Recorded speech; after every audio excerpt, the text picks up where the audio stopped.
Applicability of Hindu Marriage Act, 1955.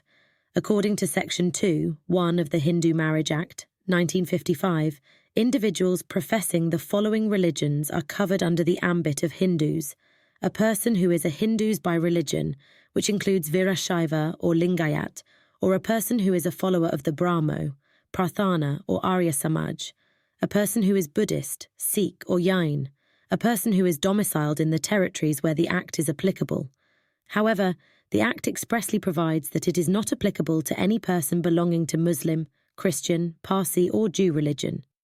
Any child, irrespective of whether he/she is legitimate or illegitimate, born to parents who are Hindu, Buddhist, Jain or Sikh by religion, any child, whether legitimate or illegitimate, whose one of the parents is Hindu, Buddhist, Jain or Sikh by religion, and who is brought up as a member of such religion,